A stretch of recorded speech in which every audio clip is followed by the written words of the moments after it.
The theme of this year's conference is engaging the private sector in the emergence process, which I think is very critical because the private sector is the engine of growth and should again be the driver of emergence in Africa.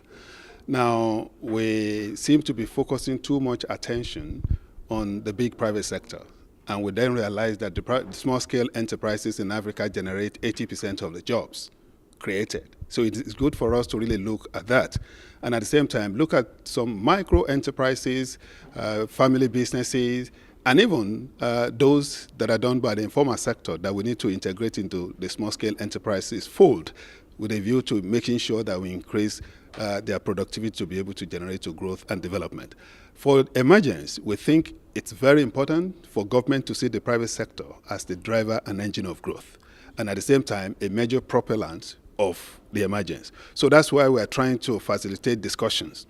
One, among the private sector actors in Africa, and between the private sector actors and the public sector to create effective public-private partnership that can be used to drive emergence. And it's really working, because you can see many of the private sector actors that came, many of the international financial institutions that came, the president, the ministers, and the directors in public services, and many other development partners that are trying to really see how we can use the private sector to drive growth and development and energize emergence, so that emergence will become a means to achieving sustainable and inclusive development in Africa. UNDP is doing a lot of things. One, we are promoting what we call the public-private partnership at the country level, at the regional level. Two, we are helping to create multi-sectoral platform that promote value chain production in each of the regions of Africa. And we focus on commodities like soya beans, shea butters, maize, cassava in terms of value chain, because it is in the area of value chain that you'll be able to promote economic diversification. It is through that you're going to promote industrialization. We are currently working with many African countries, including Ethiopia, Rwanda, even Rwanda, to promote what we call special economic zones, including in Senegal. And again, we have established a lot, we work with government to develop what we call industrial strategies, and at the same time, the industrial layout and parks that are currently created, about 6 of them in Ethiopia, and several other ones are being piloted in Rwanda as we speak. That's the way UNDP is working to do that. And there's a program called the Youth Connect, which we are using to focus attention to youth entrepreneurial development. There's no way you achieve emergence in Africa without focusing on the youth that constitute 63% of what we call the African population.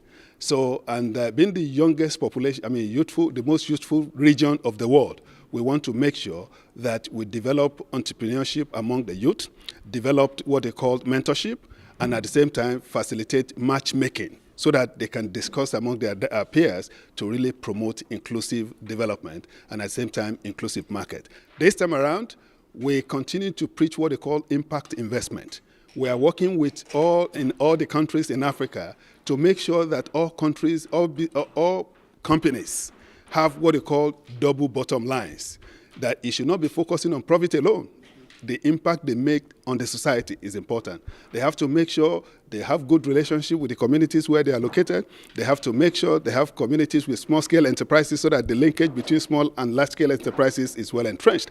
We are promoting impact investment in all countries in Africa, and that's the goal, because without it, it will be difficult for us to really achieve the goal of leaving no one behind by 2030.